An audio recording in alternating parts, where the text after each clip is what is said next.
Hello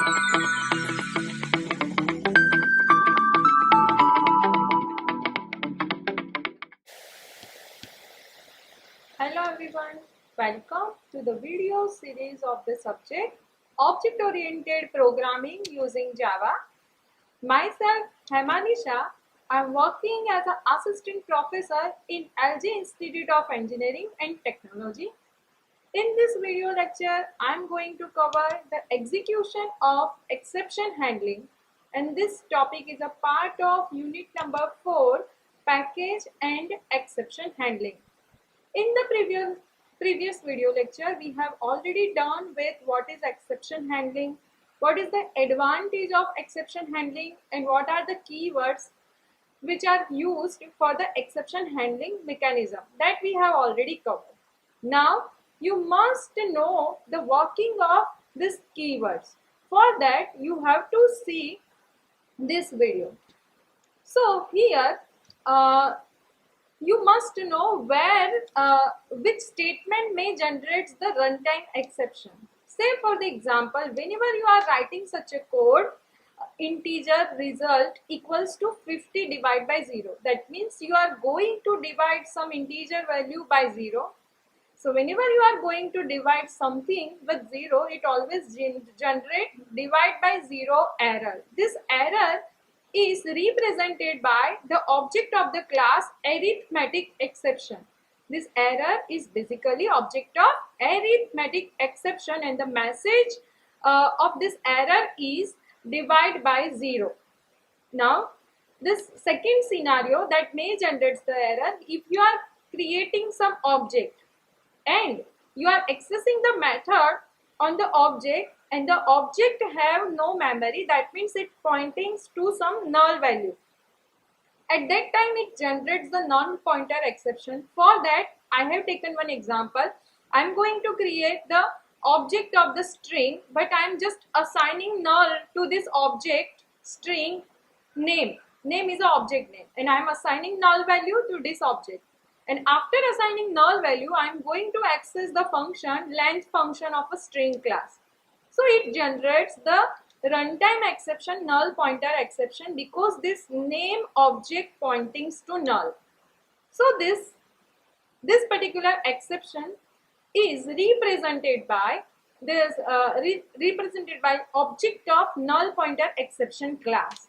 Now, third scenario that may generate the runtime exception is, say for the example, you are converting the string value to the integer value. For that, we are using the parse function of all the wrapper classes.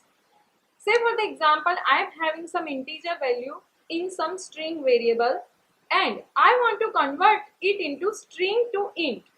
For that, I am using the function integer.parseInt, and I am passing that string as a parameter to this function. Now, this string might have some non-digit value as a content inside it. So at that time, it generates the number format exception. This error is represented by the object of number format exception. So whenever you are going to convert string to integer, your string must contain only digit, then this error will not occur. Otherwise, it always occur the number format exception. Now, the next scenario, array index out of bounds exception. Now, this array index out of bound, that means if you are creating some array and you are accessing that array out of the range, you have the idea indexing for the array accessing is from 0 to length minus 1. And if you are going to access above the index length, then length minus 1 index, if you are going to access for that particular array, it generates the array index out of bounds exception. So this particular error represented by the object of array index out of bounds exception. So let's try this all the exception over here. For that, I am having this Notepad++, and here this is the Notepad++ code. demo is my class, and inside this public static void main I have created. Now Let's generate the first scenario. First scenario was this is first scenario is this arithmetic exception. Second scenario, null pointer exception. So let's generate this first arithmetic exception, divide by 0. Say for the example, I am having one integer value, I am taking some variable and I am making this thing divide by 0. I am going to divide this value by 0. Now I am just saving this file. The name of this file is demo and this file is available in D drive OOPJ folder. Now let's try to compile this code. For that, this is the command prompt and I am just going to compile this code java c demo dot java. See here, there is no compile time error, but see here it is a runtime error demo. Just run this file java, then give the class name. See here which type of error you are getting, arithmetic exception divide by 0, right? So such an error you will get. Now for the second scenario, the second scenario is null pointer exception. So let's try this null pointer exception first. For that, this is the notepad++. First of all, you have to comment this statement. This is the arithmetic exception, right? Now null pointer exception, I am making one string name and I am just assigning the null value to this particular string. And now I am just calling this function name dot length. This length is a function, right? This length function I am calling on the null object. So when you say, save this file and open the command prompt, when you try to compile it, it compiles, but it might generate the runtime error. Compile first, then try to run it. See here you are getting the error like null pointer exception, right? Now let's try the third scenario. The next scenario, this is number format exception. For that, let's open the notepad++. Then try this. First of all, you have to comment the statements, right? Otherwise, it never execute the next statement after error is generated. So here I am making one string. Say for the example, this string contains the stores the some non-digit characters. That means I am just storing the 50 as a string set of characters. Now the string I am going to pass by using the function and I want to convert into its digit. This digit data equals to integer dot parse int. This is the function integer dot parse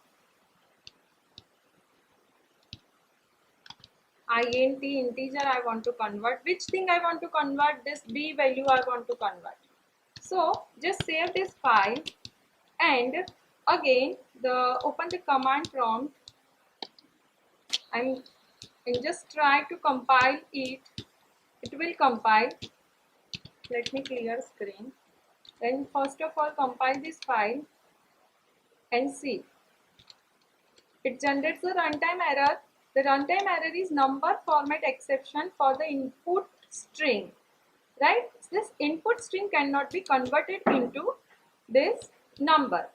Now next scenario that might generate runtime exception is your array index out of bounds exception. That this thing I have already covered in my previous video lecture, so there is no need to cover right now. So these all are the statements that might generate the compile time error, right?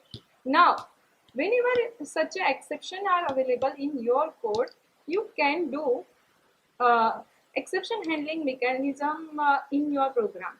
So how to use this exception handling mechanism, and when you use this exception handling mechanism, what will be the flow of your program, that you must know. Say for the example, I am explaining here the flow of the execution when there is an error and you are handling the error by exception handling mechanism. So here, say for the example, this is the statement integer result equals to 50 divided by 0. This statement generates the error. So it first uh, store this particular error message in an object of the exception class. Exception is a built-in class. It stores this exception message as a objects of this exception classes object. Now after that, it's check inside your code is exception is handled. If exception is not handled, then it basically your JVM prints the exception description on your console, print error stack trace, and it terminates the program. Right?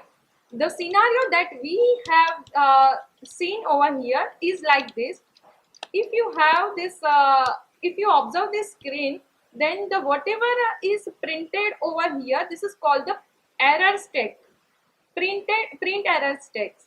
Where is the actual error and on which line you are getting this particular error? So here you are see this particular thing, this ehdemo.java 9 number line having the error, and this is this error is propagated from the built-in class java.lang.number format exception for input string unknown.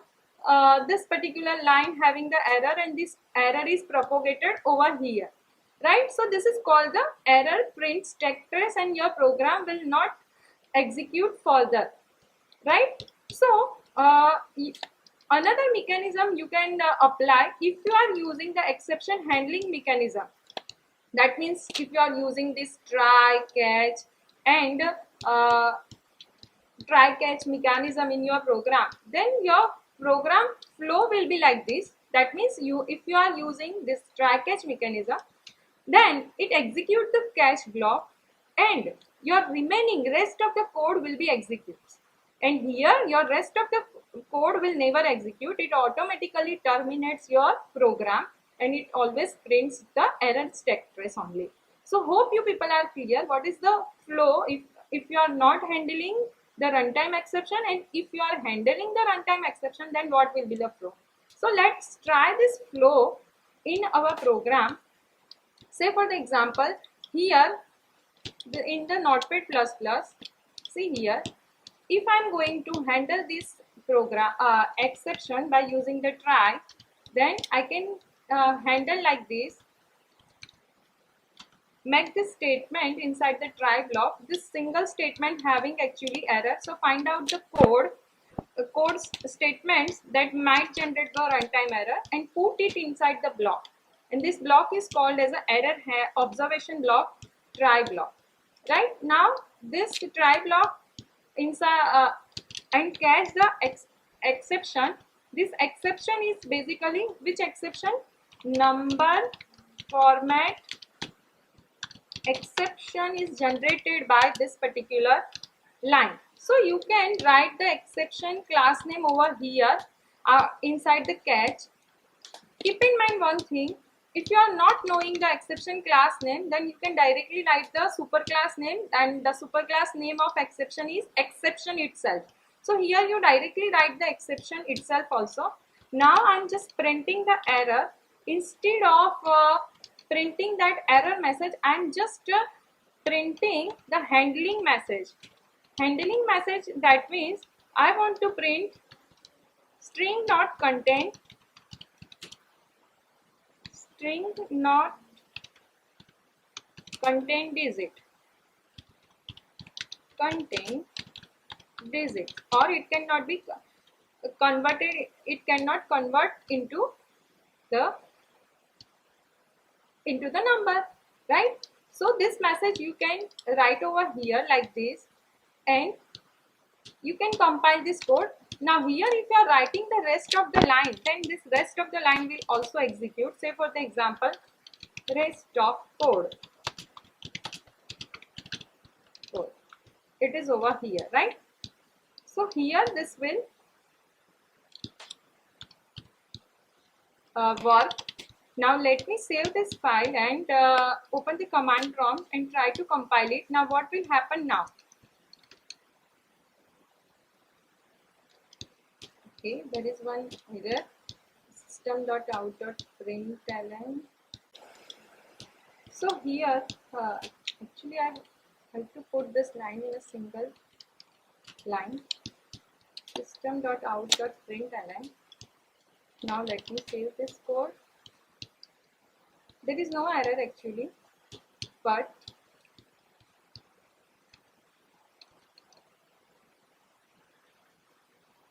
right now see here the compilation string not contains digit and rest of the code you will get. Okay, so whenever you are putting the exception handling mechanism, when error generates, it's check the catch block. If this error and this catch block match with the exception generated in the try block, at that time it executes the catch block, and then after executing the catch block, it always executes the remaining part of your program. So such that this execution of this try, catch and exception handling mechanism works in your program. Now, so hope you people are clear what is the execution flow of the particular program when you are using this exception handling mechanism. Now, another thing that you can write inside your program, this is the multiple catch. Multiple catch means one try block can have followed by one or more catch blocks. So in this program we have written this single catch block of number format exception. So if inside the try block, if you having the multiple statements that might generate the runtime error, and this all the statements generates the different types of error, at that time you can specify more than one catch block for the single try block. Now each catch block must contain the different exception handler. So if you have to perform the different tasks and that occurs the different exception, use this Java multi-catch block with the single try block mechanism. Now for writing the catch block, you have to remember these 2 points. At the time of one exception occur and a time only one catch block is executed. That means though you are writing multiple catch block, but based on the exception type, it only executes the single catch block inside your program. And second thing, all catch block must be ordered most specific to most general. That means you have to first write your child classes, then you have to specify the catch having the superclass name. So order must be from the child. That means most specific to most general class you have to specify with the catch. That I am going to cover inside this also. So this let us take one example of the multiple catch. See here, this is the example of a multiple catch. Now inside it I am taking the arguments length statements, and this is the integer value length. Arrays length property generates the integer value. Here this integer a stores the number of arguments that I am passing at the time of compilation of my program, and that I am storing inside the a variable, right? Now based on the value of this a variable, I am writing two statements which uses this a value. First integer b, 42 divided by a. So if you are not passing any command line argument, the value of a will be 0, and this statement will generate divide by 0 exception, and this is the arithmetic exception. Now see, observe over here, the C is a integer type of array and having only one length, and you are accessing 42 number index of this one length array. So this particular statement will generate array index of out of bounds exception, right? So in this case, if you are making a single try and this both the statements are available in this single try block, this both generates different types of exception, so that you can use by using multiple catch mechanism. Here you can specify multiple catch, one catch with the arithmetic exception and second catch with the array index out of bounds exception mechanism. So let's try this particular thing over here. For that I am having this notepad++ and I have already written this code multi-cache demo over here. See here, this is the multi-cache demo class, and inside this a argument a args.length I am storing. That means number of argument value I am storing in a. I am printing this value of a over here. Then I am dividing this a by 2 and 42 by a. Then making an array of single element. Then accessing 42 number index of this particular array. Right now, catch I am making, and I am going to print divide by 0 error. This e, I am only using this e object. This e object prints the error message and error message class name also. Now this array index out of bounds exception I am printing. Again I am using the same variable. You can use the same variable because here catch is a block, and this e is a local variable for this single catch, and this another e is a local variable of this another catch. So you can repeat this e. This is now local variable of catch block. That's why. And after try and catch block, I'm just printing the one line. Now here, let's try to run this program. First of all, let me compile this code. So here, I'm first of all clearing the screen, and let me compile this code. The file name is multi-catch demo.java. There is no compile time error. Now see here, I am not passing any argument at the time of running this program. I am passing 0 arguments. That means the value of a will be 0, right? Because args is number of arguments I am passing 0. So it will generate divide by 0 exception. You can see over here this a value becomes 0, and we are getting the divide by 0 exception, and this message is printed by this java.lang.arithmetic exception, then colon, then divide by 0. This message basically prints because of we have used this e. This e means Java exception class name, then colon. After colon you are getting the error message. This is the error message. Now this particular thing is a built-in. This is described inside the arithmetic exception class. Now when we design our own custom exception, at that time we can design such a message also for our custom exception class also. That I will cover in my next video lectures also. Now the last line is also going to execute, and it's you are getting the output after try catch block, right? Now let's try to run this program by using the any argument. I am passing one argument. So here this a value will become 1, so that it never generates the divide by 0 error. But because of the next line, inside the next line of this divide by 0, you have written the C of 42. This 42 indicates you are accessing your C array C at the index 42, and it generates the array index out of bounds exception. And this 42 is a basically message. And this message that you have written, we have written inside the system.out.println, and this is the built-in message. This is the class name, then colon, then built-in error message string over here. Here it is only 42, and it also executes the remaining part also over here. See here, right? Now let's hope you people are clear when you are using the multiple catch inside your program. And what is the effect of multiple catch? Only single exception block will execute, and it always match the exception with the catch that you have specified. Then it executes only that particular catch block, and the remaining part will also execute in this case. Now let's try the next mechanism, nested try mechanism. Now what is nested try? Nested means something inside the same thing, right? Try block within the try block. It is called the nested try block mechanism in Java. Now this try block, when you should use this nested try mechanism? So when a part of block may occur one error and the entire block itself may cause another error.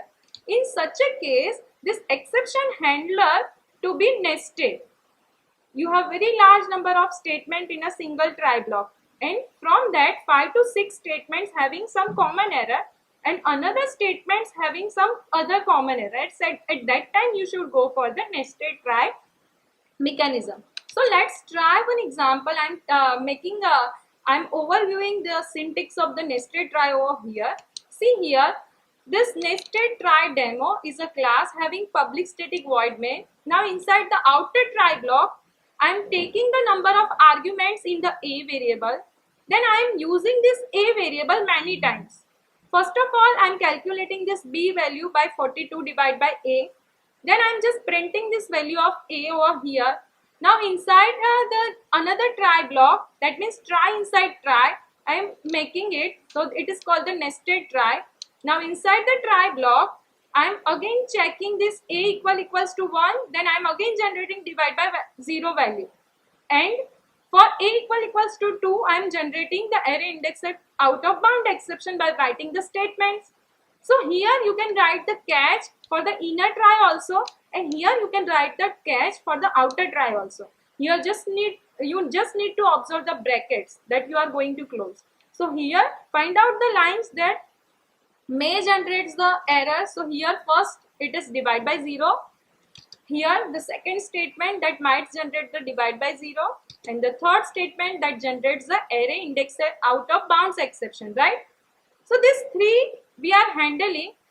One catch I am making a common because the inner try and outer try both generates the arithmetic exception divide by 0. So I am making this arithmetic exception catch for the outer try only, not for the inner try as well as outer try. Only making for outer try. Your outer try will work. Outer try catch one, arithmetic exception catch will work for the inner try as well as for the outer try both, right? And your inner try only have the single exception that is not common to outer try as well as inner try, and it is array indexer out of bounds exception. So that I am handling inside the inner try block only. So let's try this program for the nested try. For that I'm having this program. I'm not going to type, but I'm just showing you, and I'm showing you the working of this nested try. See here, this nested try, this is the nested try, and inside public static void main I'm taking the number of arguments inside this a variable, and b I am taking from 42 divided by a, and then I am printing the value of a. Now this is the inner try. Why this is the inner try? Because this try I am making inside the outer try, that's why, right? Now this inner try generates two exceptions. This one I am writing this a divided by a minus a. This always happens 0. So you are dividing your any value divide by 0. It always generates the divide by 0 exception. Now here I am generating array index out of bounds exception. So here this single catch block for the inner try and the single catch block for the outer try. This outer catch block will work for this particular error also, inner try error also, as well as for the outer try error also. So let's try to compile this code and try to execute this code. For that, open the command prompt and compile this file nested try demo.java. This is the file name, and just try to run. First of all, don't pass any argument. So it generates the first statement divide by 0 error. A's value is 0, divide by 0. This is because of first statement. Now you just pass any single argument. I am passing some one argument value. So here your a value will become 1. Number of arguments I am passing 1. Don't confuse. This is a number, but number of arguments is only 1, right? So number of arguments I am passing as a 1. So it actually executes a divided by a minus a. That particular statement will be executed, and you are getting the error divide by 0 again. Now I am passing two arguments. Number of arguments I am passing 2. So your value of A will become 2 and you will get the error index out of bound exception like this. Right? Now I am passing the 3 arguments. So I am not getting any error because now there is no error because this program is totally dependent on the value as a number of arguments only. That's why. So this generates the different exception based on your number of value that you are passing at the runtime as a command line argument. So this program is depends on number of arguments that you are passing as a command line argument, right? And it generates the different exception. So hope you people are clear with this thing. You can write the nested try also for the any program. Now let me complete this session. Hope you people are clear what is the execution flow of the exception handling. What will happen if you are not using the exception handling mechanism? How you can combine your cache blocks, that is your multi-cache block. Now how you can create the nested try in your program. So I'm going to end this session now. Thank you for watching this video. Thank you all of you.